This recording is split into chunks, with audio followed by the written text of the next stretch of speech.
and welcome to I Scream, You Scream. We're your weekly scoop of the most chilling histories, mysteries, and paranormal perplexities. My name is Kathryn.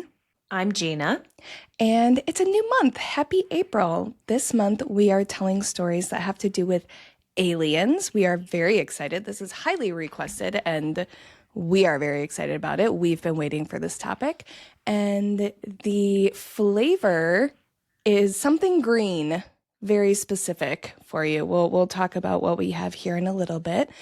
But before we get to that, we have some fun news that I am very excited to share. And it is the fact that I Scream, You Scream podcast officially has their first sponsor. So, huge shout out to friend of the pod, Chloe of Chloe Bear Money Coach. Thank you so much for sponsoring this episode.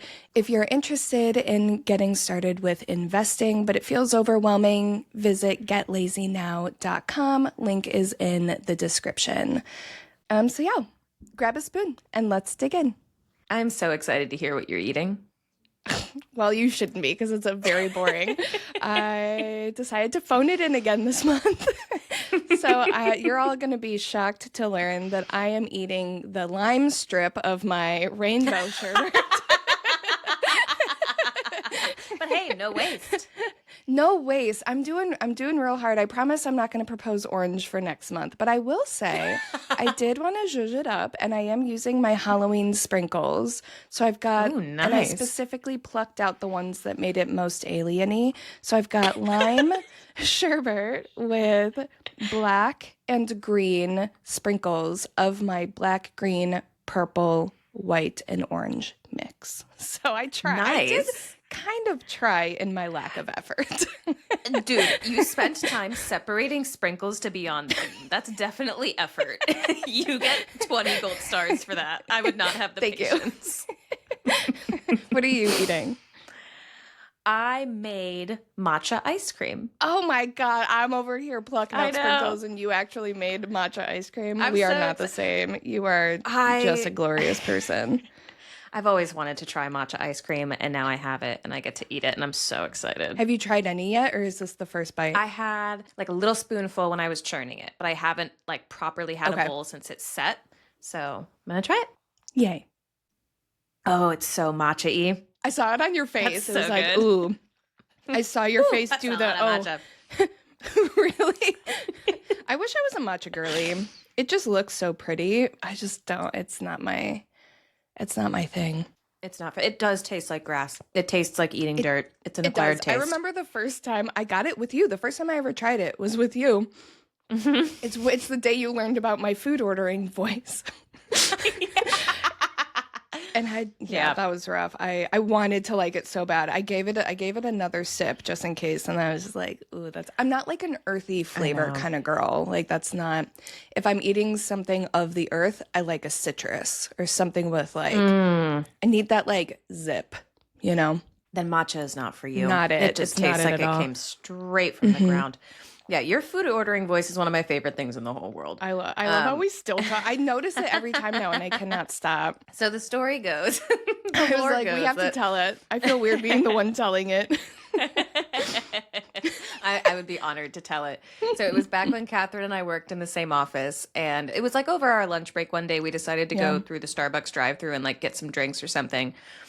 And it was the first time I think I had ever heard Kathryn order something at a drive-thru.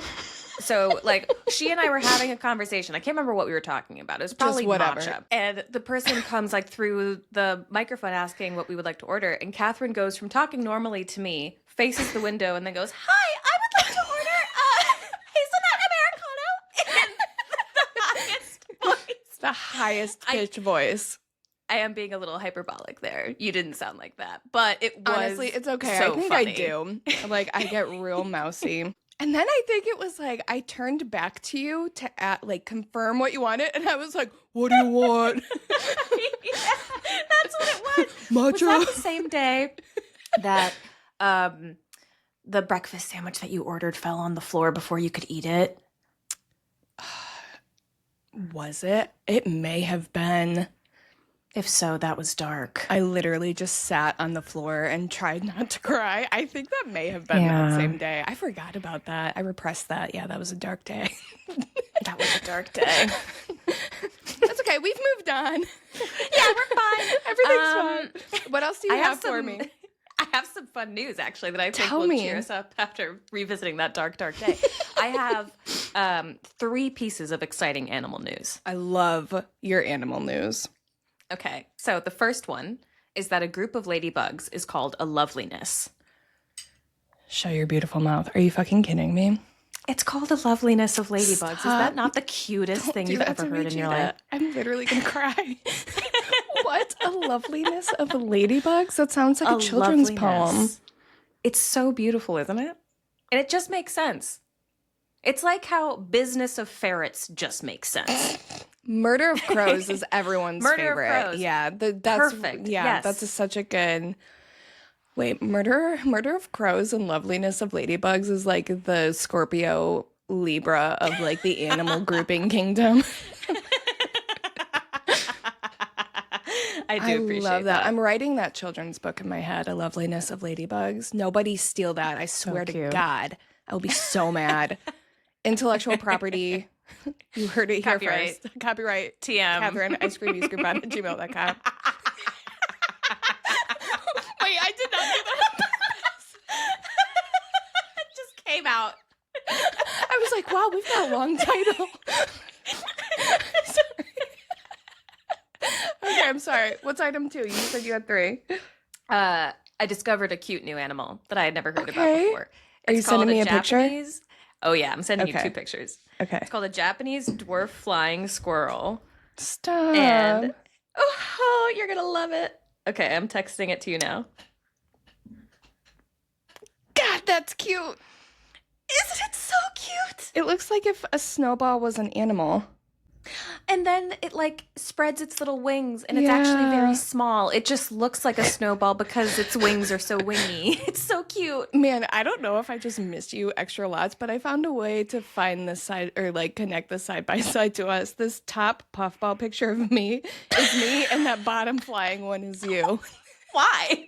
Because I just love you so much. Because it is. Because zoom in on his face. That flying face is you. Tell me it's not. It looks like purposeful and a little miffed. So yeah. Yes. The first one that I sent you, where it Yeah. looks like it's posing like a model, that one's you coded. Oh my God, thank you so much. Yeah. He like, looks like stop, a little squirrel stop. princess. It's so cute.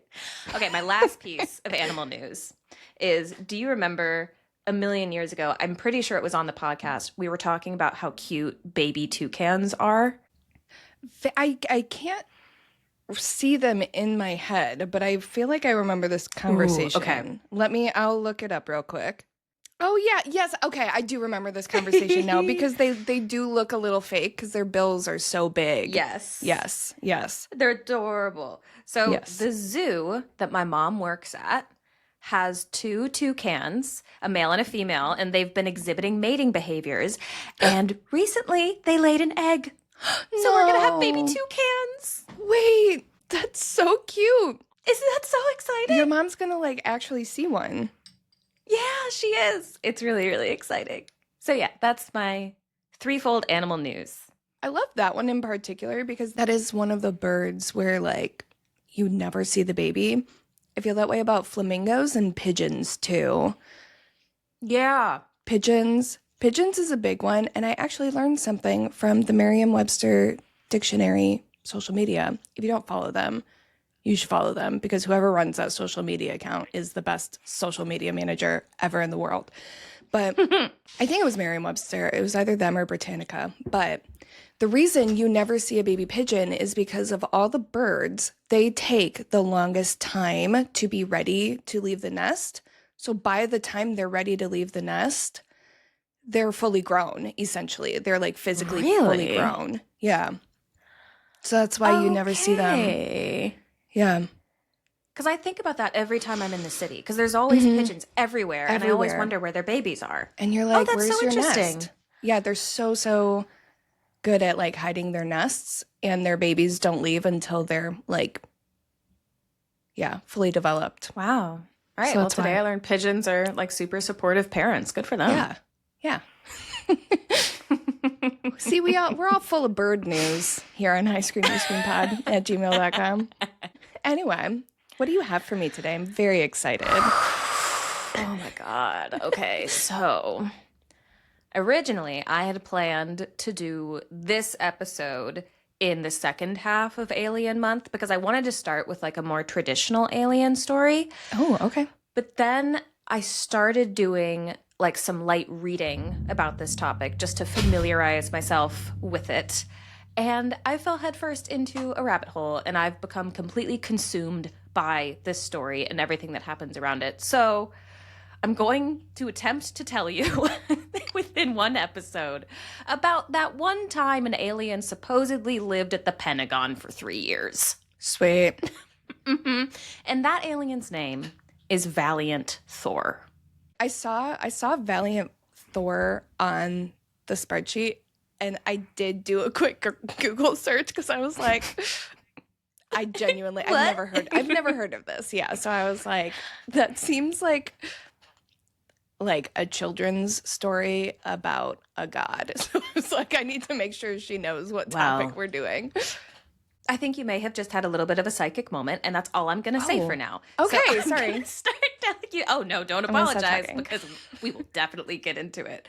Okay. So I'll start off by saying that everything we know about Valiant Thor comes from one person, a man named Dr. Frank E. Stranges, who published a series of writings about his experiences with Valiant Thor, perhaps most notably in his novel Stranger at the Pentagon, which, according to Frank, is not fiction. He claims that it is a 100% true account of his experiences with this alien. This is not the only book that Frank wrote about Valiant Thor, but it was the first book that he wrote about him. So this is where most of the information that I'm going to be sharing with you comes from. And Frank himself plays a very large role within the book. He is a character in it. So for a little bit of a background on Frank, the book introduces him as a person with a lot of credentials.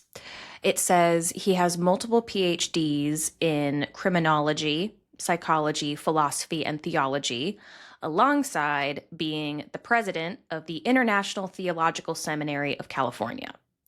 It also lists a bunch of other credentials as well, all of which like basically add up to say this guy is super smart, he's a loud and proud Christian, and he believes in UFOs. And his book, Stranger at the Pentagon, came out in 1967, but it takes place beginning a decade earlier in 1957.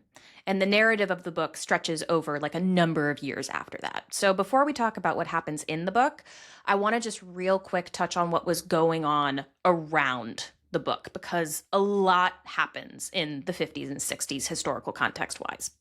So when this book takes place, when it starts in 1957, we were 12 years after the bombing of Hiroshima and Nagasaki. The Soviet Union officially had nuclear capabilities, and the Cold War was in full swing. It seemed as if the world was teetering on the edge of self-destruction.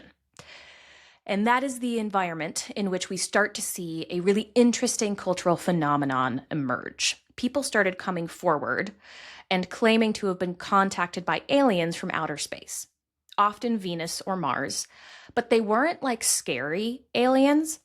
In a lot of these stories, they were friendly. And almost across the board, the people claiming to have met these aliens said that they were very worried about humans having nukes. And the message that the aliens gave was often some version of like, you need to sort out this nuclear bullshit before you blow the world up and mess up the entire solar system. So this was a period of time where reported alien encounters were centered around de-escalating rising nuclear tensions, and it's known as the Contact E era. And by the time the book was published, the contactee era had kind of given way to a scarier version of aliens in the 1960s. This is when like the Greys became a big thing. This is when reports of like forced abductions started to rise. It's not like the first time we had heard them, just their frequency tipped up. So when this book takes place, and also when it came out, there was already a lot of very intense nuclear anxiety that fed into this kind of like UFO mania and thinking that things were so bad in the world that even the aliens were asking us to stop, that kind of thing. And with that history in mind, with all of that very loaded, heavy context, I will now tell you about the claims that Frank makes in this book, Stranger at the Pentagon. The whole fucking thing, I swear to God, it's such a rabbit hole. Can you tell? I've been like... Yeah, I can tell like your what is it called? Demeanor, body language is very like, where do I start? Where do I start? Oh my God.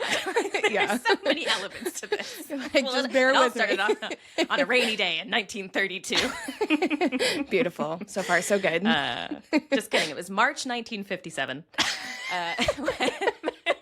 When a spaceship landed in Alexandria, Virginia, and was almost immediately spotted by 2 on-duty police officers.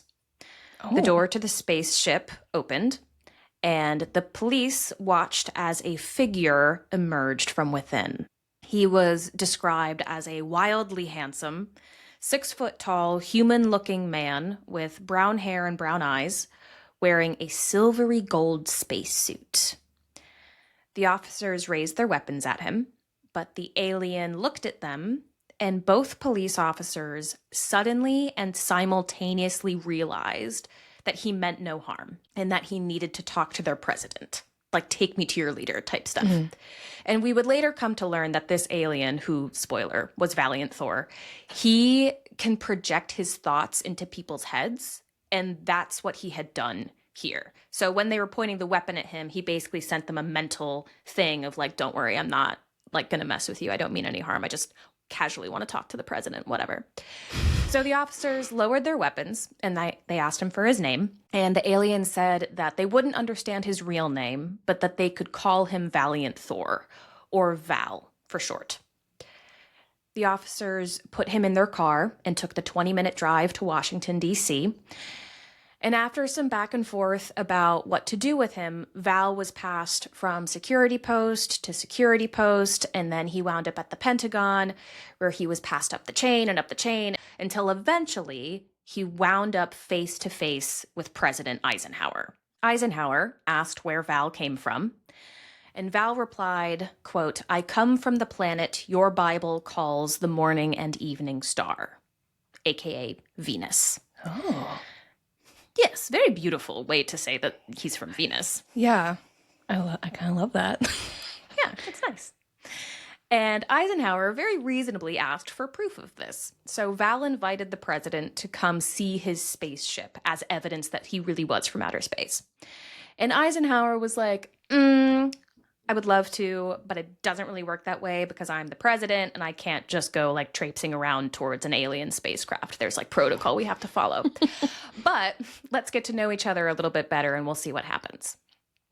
And then at that point, Nixon entered the room, introduced himself, and then after a little bit of chin wagging, Nixon, Eisenhower, and Val discussed the reason for Val's visit to Earth. Val had been sent by his planet's highest authority, called the High Council, to help Earth achieve peace and prosperity by eliminating nuclear weapons, solving world hunger, and curing all diseases through access to their advanced alien technology. Eisenhower heard him out and said that they couldn't commit to anything just yet, but America's best scientists would run some tests, crunch some numbers, and see whether or not Val's plan was actually feasible. And while they were doing that, Val could stay at the Pentagon. So as Val was being escorted out of the room to his new lodgings, Nixon commented that Val's spacesuit was incredible and that if Val would allow it, they'd like to run some tests on it and see what they could learn. Val agreed. And after he was taken to his new apartment, which was in the basement of the Pentagon, he changed into human clothes and gave his spacesuit to the powers that be. And we'll talk more about his spacesuit later because there is some stuff with that. Ultimately, Valiant Thor was given permission to stay at the Pentagon for 3 years. And that is what he did. I want to ask if you have any questions yet, but I imagine they are countless. I do, but I'm trying to see where this goes because I have questions and comments, and I'm trying to wait to see where this goes. But okay, cool. So far I'm along for this ride, and I'm like, so far there's not a single thing that I don't believe. Okay, awesome. I'm along for this ride. I'm like, you know what? Sure. Why not? Why not? I believe Why it. Why not, right? Who fucking cares? It could totally happen. Who cares? Who cares? None of it matters anyway. This is probably all true. It's all probably true, guys. Can that be our tagline? Ice cream, you scream, who cares? Is it not already? Yeah, we'll update our marketing collateral. Sweet. I thought it was. It is in my head. Who fucking cares? Who fucking cares? So, while the government was busy deciding whether or not to end the threat of nuclear war in exchange for world peace and happiness, Val spent his time helping America in other ways. He consulted on space medicine projects, and he gave advice to government officials whenever they asked for it, really. And notably, he declined to help America build a space-based missile defense system, which I included because the idea of a peace-loving alien coming to Earth to fix all of our problems and us being like, hey, can you help us build weapons? That is so American. And it just makes me laugh because we suck. Exactly why I believe this story. Yeah. Yeah. And then, of course, Val also let them run tests on his spacesuit. And most of those tests seemed to be about its durability. Frank, in the book, described how they tried to drill through the spacesuit with a diamond drill bit, but the drill bit snapped. Ooh. They also doused it in acid, which did nothing but burn a hole in the floor after it dripped off the suit. And they also fired rifles at it and shot lasers at it to no effect, making it very clear that these aliens did possess some pretty advanced technology. Some time passed, and one day Val was hanging out in his Pentagon apartment when he got a call from the other aliens on his spaceship, because he wasn't the only one on Earth. Like, he had just left his crew to come talk to the government. They were all still chilling on the spaceship. Okay. And the other aliens, of which there were 3, said that they had heard of a gathering of humans who believed in extraterrestrial life. So basically there was like a UFO-ologist party, and these aliens wanted to go to it undercover to kind of get the scoop on like what kind of support they might have with the citizens of Earth. Val agreed. So he opened his apartment door to head over, and there were Secret Service members guarding it, as always. And he told the Secret Service members that he was gonna, head out for a while, and they were like, no, you're not. You don't have a high enough security clearance to leave this room alone. And so Val held up his empty hand, and using his alien space powers, he made the guards hallucinate that he was holding a very high clearance ID badge. Sweet. It's a technique referred to in the book as trans imagery. It comes up quite a few times. Okay. And seeing this, the guards had no choice but to let him pass. So Val went to this UFO party with his alien friends. It was in like someone's backyard. And it's during this meeting that we get some pictures that allegedly show Valiant Thor and his crew. I will send them to you. That's cool. Yeah. I will say, well, let me send the pictures to you first, and then I'll give my caveats. I just sent you one. So Valiant Thor is meant to be the guy all the way on the right. The one in like closest to the camera? Yeah. Like The one, it looks like he's holding a notepad or something. Yeah. Kind of looks like Jimmy Stewart. Yeah. Do you think? A little bit. Yeah, he looks like a regular person. Like, yeah.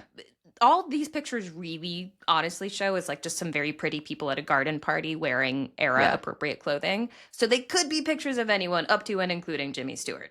Do with that information what you will. I would also believe that Jimmy Stewart was an alien. He was very tall. Okay, interesting. Yeah, so Val, the party goes well. He meets some new people. And when he returned to the Pentagon, Eisenhower invited Val to another meeting. And this time in the meeting, the president said that the U.S. would not be accepting Val's proposal because they had run the numbers And it turns out that getting rid of sickness, hunger, and nuclear bombs would ruin the American economy. So it was not worth it because Sounds about society would right. collapse. Yeah, honestly, I think this is potentially the most realistic part of this story for me. Oh, for sure. Like, this is the part I believe more than anything else. Whether or not aliens were involved, I believe this conversation happened and happens on a regular basis. Like, yes, I have no doubt that this really happened. And Val responded like, what do you mean Americans couldn't withstand the eradication of hunger, sickness, and nukes? Like, that doesn't compute. Those are all horrible things. And Eisenhower responded by alluding to the fact that there were other powers preventing him from agreeing to the proposal. So Frank straight up writes in his book, like, someone else was pulling the strings. And we don't know who. We don't know if this was like an Illuminati situation or just like corporate fat cat stuff.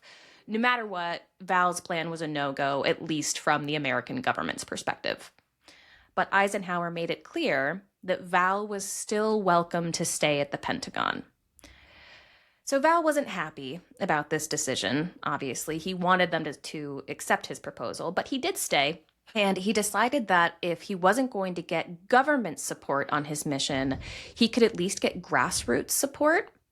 And so he started looking across the planet for someone who the government couldn't control. Someone who could spread the word about his plan and his purpose on Earth. Someone like Frank E. Strange's, our esteemed author. As a UFO researcher who claimed a high level of education and a deep devotion to Christianity, Val thought Frank would be perfect. So he set out to get in touch with him. And by this point, his time at the Pentagon was almost up. But during his time there, he had become friends with a Pentagon employee named Nancy Warren. And that's a pseudonym. We don't know what Nancy's real name was, but in the book, she's called Nancy Warren. And Nancy agreed to contact Frank on Val's behalf. Frank had been delivering a series of lectures at nearby churches, and Nancy attended one of them. And after the lecture was done, she introduced herself to Frank, and she invited him to meet Valiant Thor. According to Frank, he had already heard rumors about Val by then, and he had even come across the alleged pictures of him at that garden party. And so Frank was like, oh, me? I'm kind of nervous about this. Like, I'm just a guy. Why me? And Nancy was like, don't be scared. It'll be okay. You should come to the Pentagon, just meet him, just listen to what he has to say. And so Frank agreed to meet Val. And the next morning, Nancy came to pick Frank up, and she brought him to the Pentagon. Now, you might be saying, why on earth would the Pentagon let a random civilian inside its walls to meet a top secret alien from Venus? Well, I will tell you what Frank said happened. As Nancy drove her and Frank towards the Pentagon security gate, she told Frank that when the guards asked for his ID, to simply point at his lapel. Worth noting, his lapel had nothing on it, like it was, nothing at all. So Frank didn't know how this would help, but he decided to do it anyway. So when he got to the guards and they asked for their credentials, Nancy showed them her Pentagon ID, and Frank pointed to his bare lapel. And the guards nodded and let him through. With the implication being that Val from inside the Pentagon sent a mental image into the guards' minds to make them think that Frank had credentials that he didn't. Same trick that he used when he went to the party. And once they were inside, Nancy brought Frank into a room, and then Val walked in to speak with him. After a little bit of a chat, Frank asked Val what he was doing on Earth, and Val explained his mission to Frank and said that he had been sent by God to return humanity to the Lord. Val went on to say that he had been created at the very beginning of the universe, alongside Adam and Eve. But unlike Adam and Eve, those living on Venus had never been expelled from a Garden of Eden type moment. They had never disobeyed one of God's commandments or been cast out in the way that humans have in the Christian tradition, which meant that Val and his fellow Venusians, which is the word for people who live on Venus, lived in harmony with God, and that Jesus Christ was actually one of Val's close personal friends. Whoa. I'm not making that up. That is a claim that Frank/Val make in the book. He is friends with Jesus. Val told Frank that he had been at the Pentagon for a few years now, and he had tried to steer America and the wider world in the correct direction. But the 3 years Eisenhower had given him at the Pentagon were almost up, and there was still so much left to do on Earth. So Val told Frank that he needed his help. If the government wouldn't spread his word across the world, he needed someone who would. And Frank would be the perfect emissary. Frank was taken aback by this. He believed everything that Val was saying, but it was kind of like a "how can I, but a lowly earthling, help someone as great as you" type deal. Mm-hmm. To which Val responded by saying basically like, "you are favored by God." Frank had recently written a book about UFOs, and Val pointed to it as evidence for Frank's worthiness, saying, and this is a direct quote, "Saucer-rama could not have been written without heavenly guidance." You know what? That checks out. You know what? Yeah. Like when you hear Saucer-rama, First thing I religious think, experience. Jesus Christ. Praise God. Yeah, Praise God. absolutely. Yeah. And just as a reminder, Frank is the one writing all of this. Yeah. As their meeting drew to a close, do you think you see where this is heading a little bit? You know, I smell what you're stepping in. I'm with you. I really told myself I was going to be objective in this part of the story, but I was struggling with it so hard. You're doing great. Thank you. You're doing great. Really I'm in a bit of physical pain. I won't lie. I could see, guys, she's squirming. I'm squirming so bad. Okay.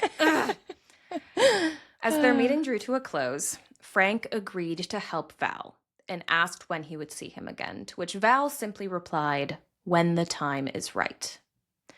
A few months later, in March 1960, Val left the Pentagon. But that doesn't mean he left Earth for good.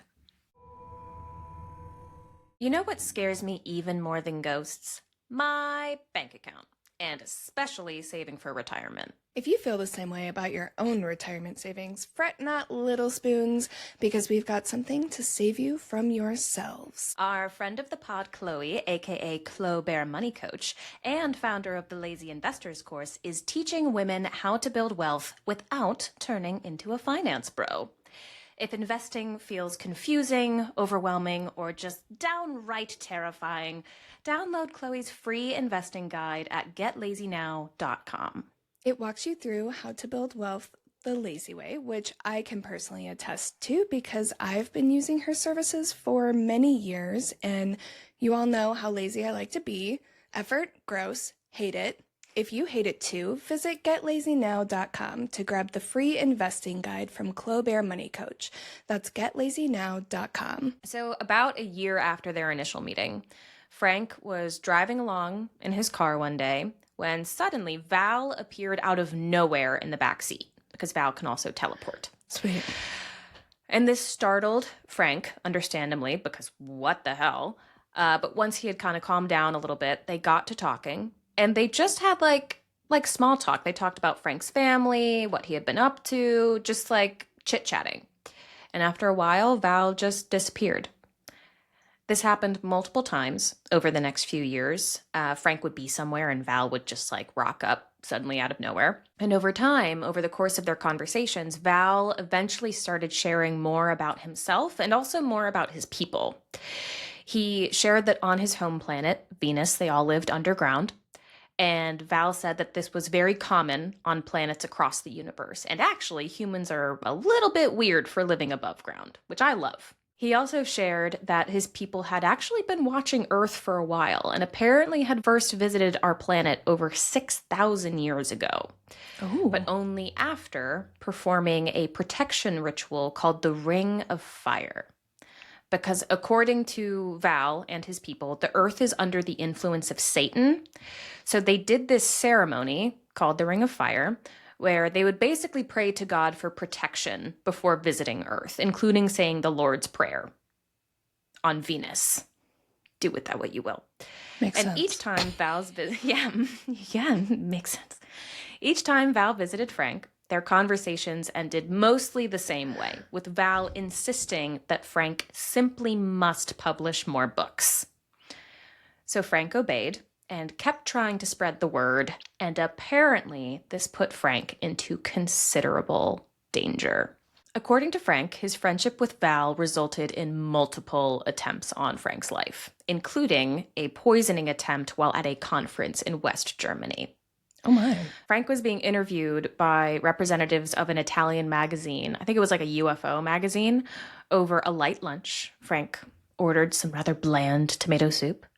And the two men from the magazine started really pressing Frank with questions about Val. And specifically, they wanted to know where Val was. And they kept asking Frank, kept asking him over and over, are you sure you don't know where he is? Okay, but where do you think he might be? That kind of thing. And Frank was like, I don't know, man. He's an alien. Maybe we should check space. No idea. And after a while, Frank had to step away from the table to take a call. And when he came back, the two men had disappeared. And Frank was kind of like, well, whatever. I guess I'll finish my soup. And he sits down and he took another bite and he immediately realized that something was wrong.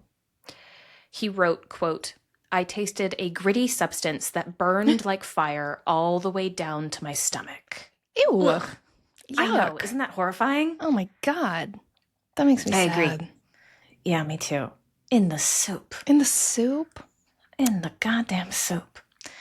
So right away, Frank was like, shit, I might have been poisoned. I am in a foreign country where I don't speak the language. I need to find my interpreter. Because coincidentally, Frank's interpreter was a medical student. And as a double coincidence, Frank found him in the very same restaurant that he was already at. Okay. Yeah. Lucky. The interpreter, I know, it was very serendipitous. It's almost like someone wrote it. The interpreter brought Frank back to his hotel room, where he mixed some white powder into a glass of water and gave it to Frank to drink. We never find out what this white powder is. In fact, the interpreter doesn't know what it is either. He would later say that he was just told to bring it with him, presumably by Val.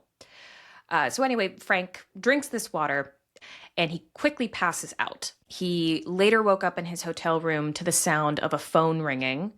And when he answered the phone, it was Val on the other line. And Val basically said, like, I told you to be careful. People are after us. And eventually, Frank did recover from this poisoning attempt, and he made contact with that Italian magazine that those two guys allegedly worked for, and the magazine had never heard of them. So it was like some covert operation to try and kill Frank, basically. And that would not be the end of his near-death encounters. In the edition of Stranger at the Pentagon that I read, which was the 4th revised edition, he recounted a 1974 attack on his person by none other than Men in Black. Ooh, interesting. Yes. According to Frank, he was on his way to Las Vegas to visit Val, and he was met at the airport by two men in black driving a black car. Frank didn't really question it. He didn't ask these people who they were. He just kind of assumed that they were Val's friends picking him up at the airport. And he got into the car with them and they drove off. So if this was the movie Taken, Frank would just be 100% gone. Like, yeah, zero awareness. Absolutely not. No thought for safety. You could tell he's a man. Anyway, so Frank later wrote, and I included this because this line did make me laugh. So when he gets into the car with these men in black, they were smoking cigars. And Frank said, quote, "The smell of cigars should have tipped me off. However, the excitement of seeing Val again superseded my caution." And then this next part is in capital letters. "Space people do not smoke and are never around people who do." Which, like, it does make sense. Just thought it was like, oh, okay. It was a bit random and funny. It's like, all right. All right, cool. Yeah, got it. No worries. So they drove around the block, or not around the block. They drove several blocks away when the car suddenly stopped. One of the men, and I think there were 3 men in black in the car, one of them told Frank to get out, and then he literally kicked Frank out of the car. So Frank kind of like spilled out of the car outside because he's been, kind of pushed or kicked. And the other 3 dudes get out of the car and they start to beat Frank up. Frank proceeded to call upon the power of the Lord to give him strength in the fight, and he, at the age of nearly 50, apparently put up a pretty fair fight against 3 men in black. And then a white car pulled up, and two men exited and started helping Frank. And that's when Frank realized, like, oh, these are Val's friends. Like, these are the ones I was supposed to get in the car with. So the two dudes from the white car are aliens, and they're friends of Val's. And they essentially save Frank from the men in black in the black car. They subdued most of the bad guys, but one of them almost got away. He like got back into the black car's driver's seat and he started to pull off. So one of the aliens melted the rear tires so that it couldn't drive off. And then for good measure, the alien raised his hands and the car and all of the bad guys disappeared into thin air. And when Frank asked where they had gone, the alien replied, quote, "Let's just say that they are now displaced." Okay. Like a pocket universe kind of deal. And after that, the aliens took Frank to the location of Val's ship. So I'm going to tell you a little bit about the spaceship now.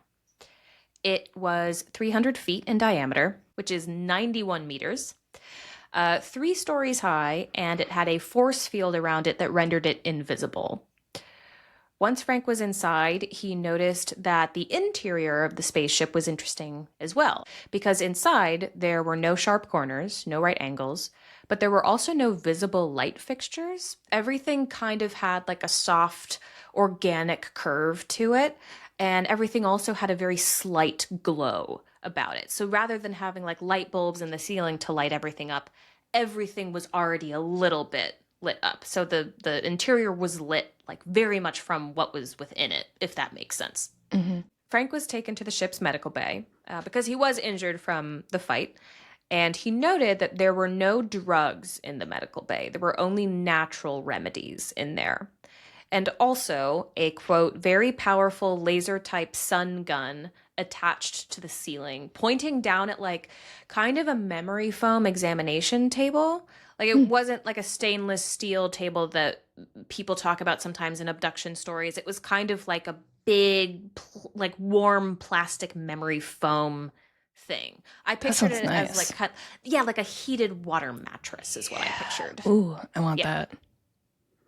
Honestly, same. Remember waterbeds? Oh my God. Oh, dude. Did your parents have one? My cousins did, and I was so jealous. My Actually, parents my cousin had Jess, one. who listens to this podcast, had one. Nice. Mm-hmm.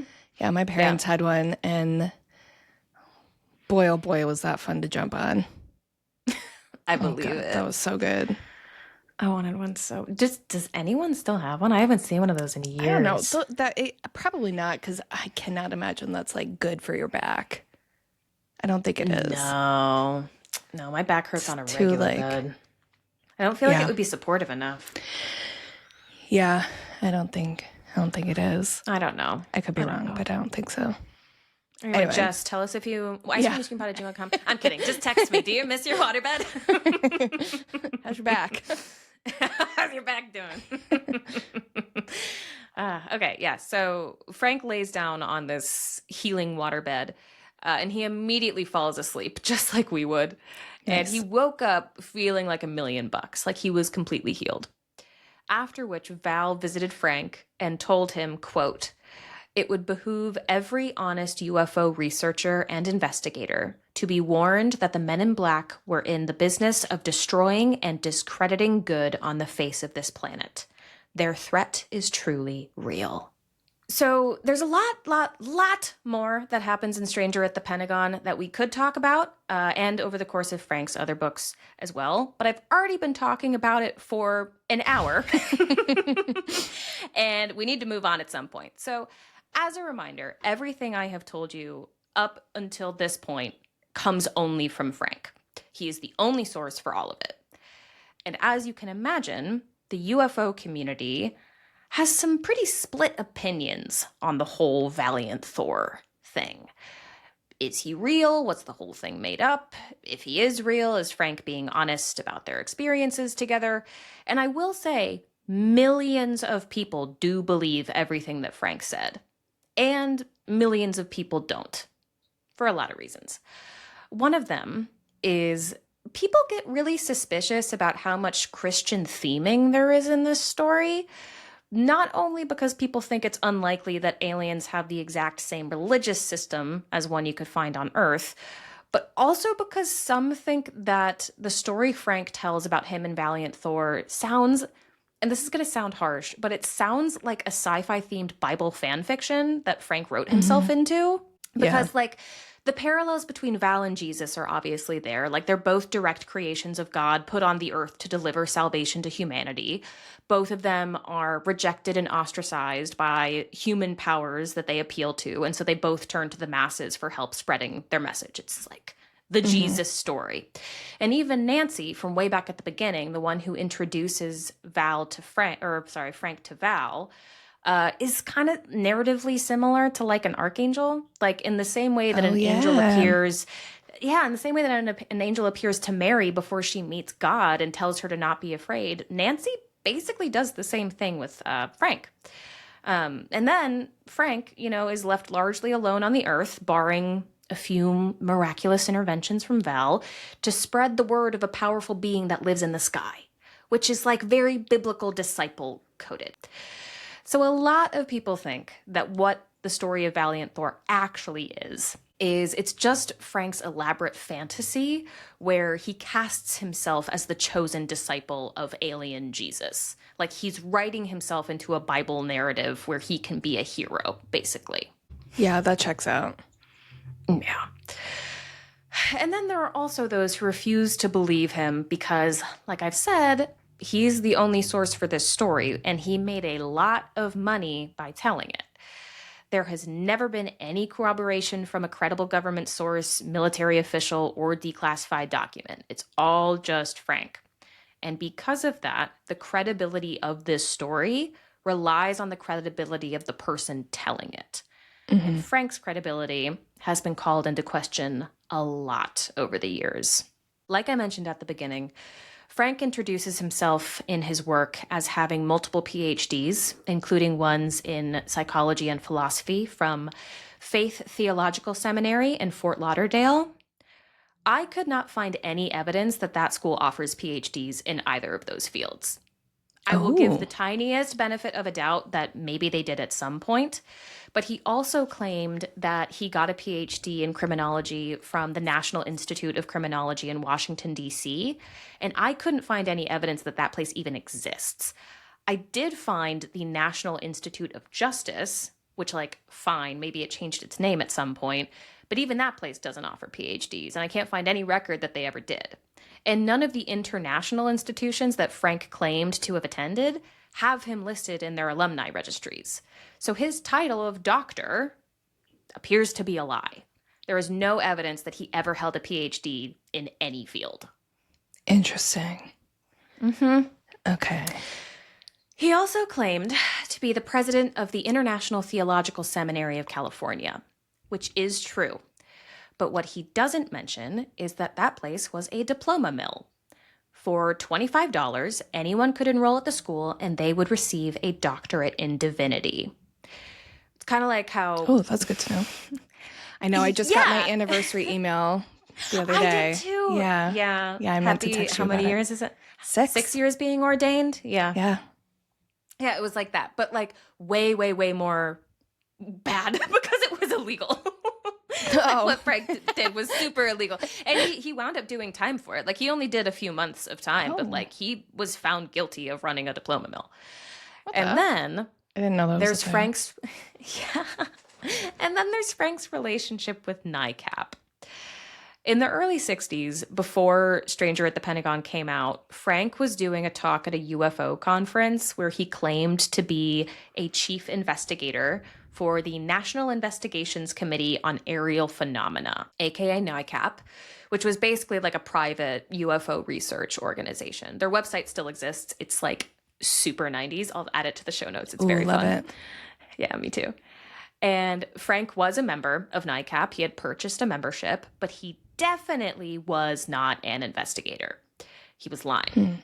And when NICAP heard about this, they canceled his membership, returned the fees that he had paid, and disavowed any claims that they approved of him or his stories.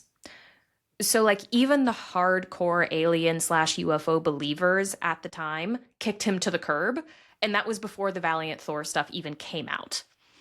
Of course, that did not stop Frank from continuing to claim that certain works of his were NICAP approved when they absolutely weren't, but NICAP disavowed him all the same. So this is painting a picture of a person who, to say the least, plays fast and loose with credibility signifiers and is really comfortable using shortcuts to get people to trust him. Two other things that I want to say about Frank's credibility. The first is that at one point he was under investigation by the FBI because they suspected that he had been impersonating an FBI officer. In the end, FBI agent. In the end, they weren't able to prove anything, but the report from the FBI does say that Frank was, quote, to say the least, a promoter and a pseudo con man. And the second point that I want to make, well, I guess last point that I want to make, is that before Frank published Stranger at the Pentagon, he had already released a few books about UFOs and been involved with at least 2 UFO documentaries, none of which mention Valiant Thor, despite coming out after Frank claims that they met and developed a relationship. I don't know about you, but if I was friends with an alien Jesus who tasked me with spreading his word and knowledge of his existence, and then I went on to write books and make documentaries about aliens, I would probably mention my alien Jesus friend. Especially seeing as how Frank positions his relationship with Val as one of, if not the most defining relationships of his life. Now I will say, after all of the shit that I just talked, there are people who have come out in defense of Frank, or at least people who say they believe the story that he tells, or that he told. One of them was actually Canada's former Minister of Defense, Paul Hellyer. And that story goes that basically 7 or so years ago, he did an Ask Me Anything on Reddit. And during that AMA, he appeared to confirm that Valiant Thor lived at the Pentagon for a few years. But he also admitted that all of his information on this was secondhand and based on interviews that he'd heard and documents that he had read. So again, he's not adding any new information. He's not a primary source for this. Another strong supporter of Frank's story is actually Laura Eisenhower, who is President Eisenhower's great-granddaughter. But she also doesn't add any independent evidence to this conversation. She, this is oversimplifying it, but she's basically just like, yeah, I believe it. Which is that's fine. It's not nothing, but it's also not really something. You know what I mean? Yeah. And, there is an argument to be made that, those in power maybe don't want us to believe Frank. And so they've gone out of their way to discredit him because they don't want us to know the truth. So maybe this is all just one big conspiracy against Frank. But in this case, in the context of this story and what we know about the person who told it, that does not land with me. What do you think? I feel bad saying this, but now that I know about his lack of credentials, I believe that he was at the Pentagon with an alien. Because really, if there's one thing that gets you into the U.S. government, it's a lack of credentials. You know what? You're too right. Why the fuck not? I was on the fence, and now I'm just like, you know what? This probably checks out. It probably checks out. Yeah. That's my final thought. Yeah, why not? Why not? Sure. Honestly, so genuinely, I don't know. See, I don't know. That part of my journey this month is how much of these alien stories I believe, because all of the alien stories I have are rooted in government conspiracy theories.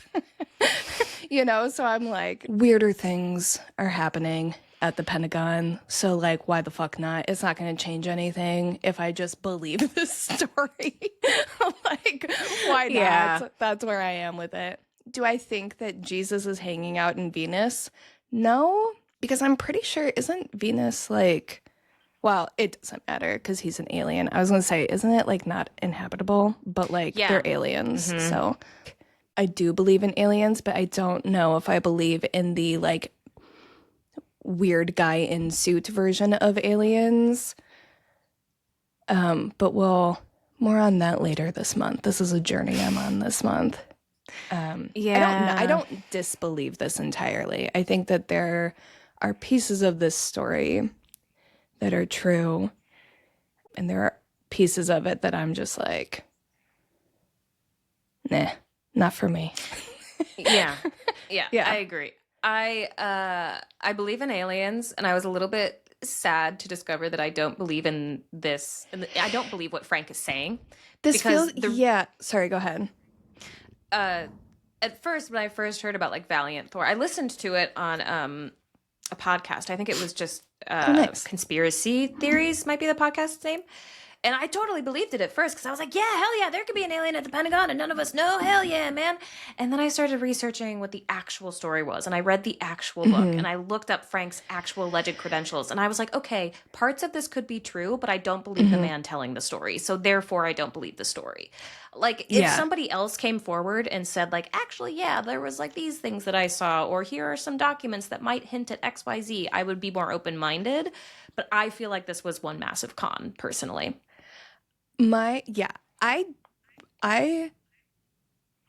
don't disbelieve that there are aliens being hidden by people at the Pentagon.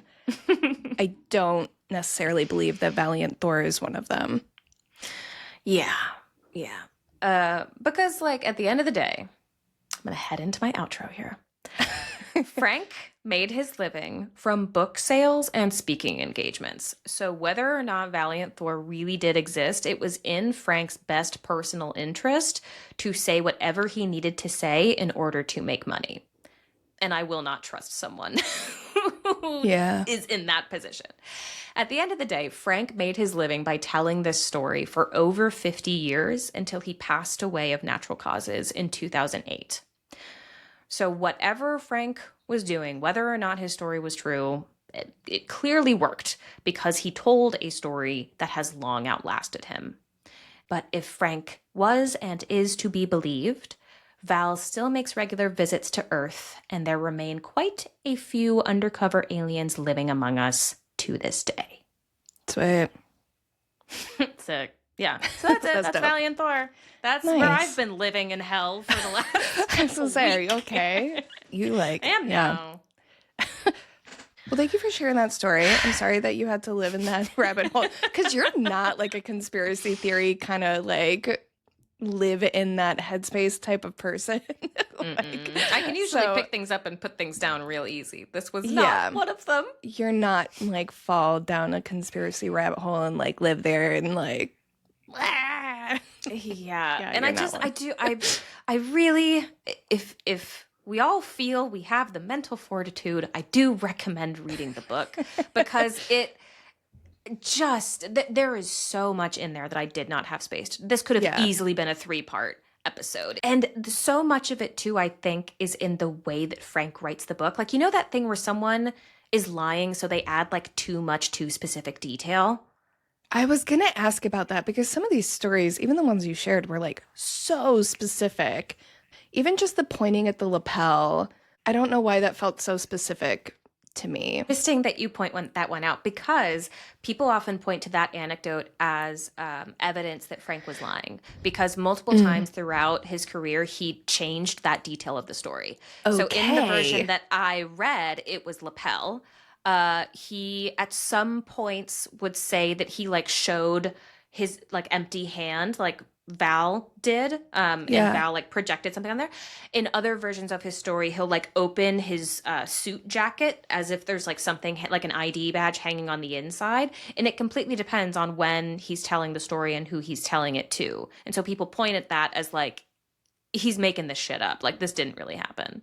Yeah, because you could just leave that out. Like you could just say, that's exactly you know what I mean? Like, interesting.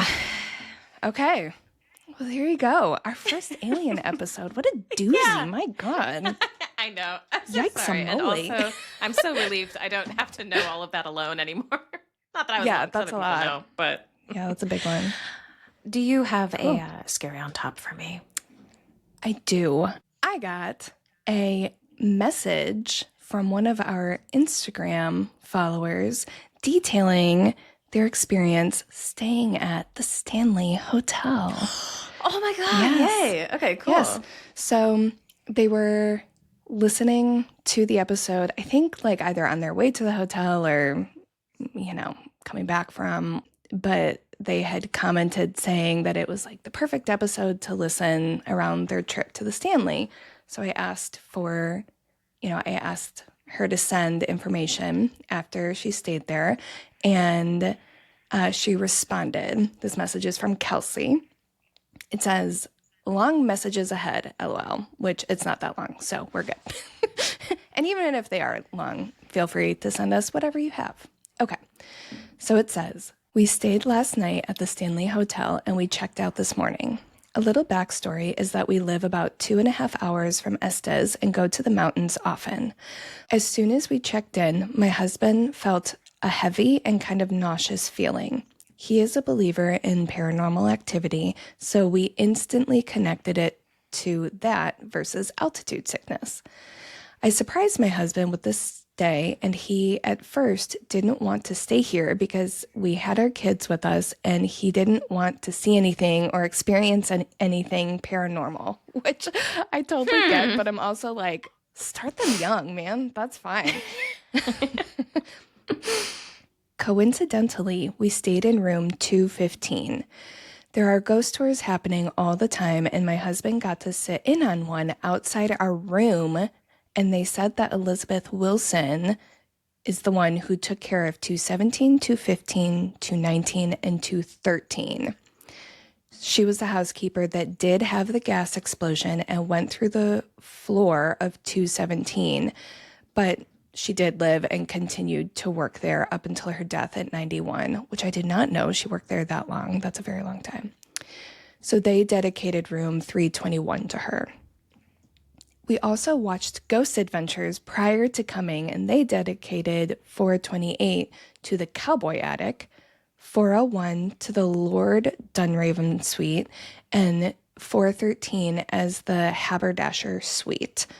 I don't know what Haberdasher is, but Lord Dunraven, I think, is the guy I mentioned like very briefly at the end that like not originally, but like owned the land that he sold. Okay. I think to the Stanleys. I could be wrong on that, but he was like a former owner of the land. I mentioned him at the very, very end, but I don't think I mentioned his name. I think that's who it was. She says, the fourth floor definitely gave me the creeping vibes, and it doesn't help that the hallways are narrow compared to the other floors on the fourth floor. As far as paranormal activity, we both believe that it is very haunted. However, we think that if you do go there looking for that, then you'll see something. My husband couldn't sleep because every time he tried, he started to hear tapping sound, like someone was tapping on the wood. And then when he finally did fall asleep, he had nightmares. When I checked out, they told me that before remodeling, rooms 215 and 217 used to be one big room. So technically, we did stay in room 217. You both definitely should stay there. 10 out of 10 experience. Hell yeah. So nothing like extreme, but I think that we need to land on the tapping of the wood and the nightmares a little harder because damn, what the hell. Super cool that he got to sit on a freaking ghost tour. That's exciting. I'm like genuinely jealous of that. Because remember, I don't know if I mentioned that in the episode, but like I missed out on the ghost tour by like literally one spot. Yeah. I'm very jealous. That's very cool. Massive family who's overpopulating the earth. Family reunion or whatever the hell. Yeah. Yeah. So that's very cool. I want to know more about his nightmare.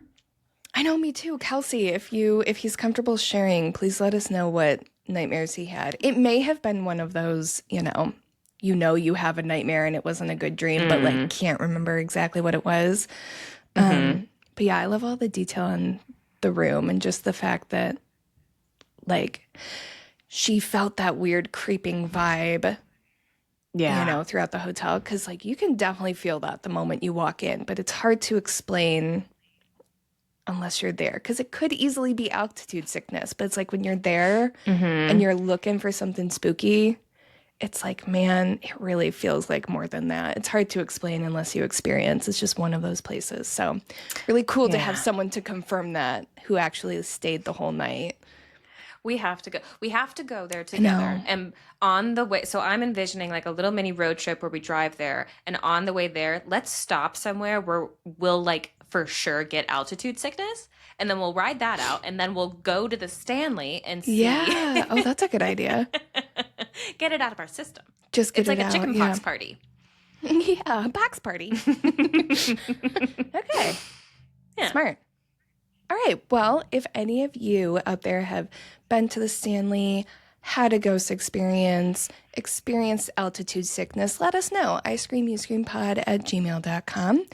We would also love for you to leave us a 5-star rating and review wherever you listen to us. That's the best way to help us beat that algorithm and bring you more content. If you do, send us your rating and mailing address, and we will send you a free sticker. And yeah, until next time, Little Spoons, keep it cool. Keep it creepy.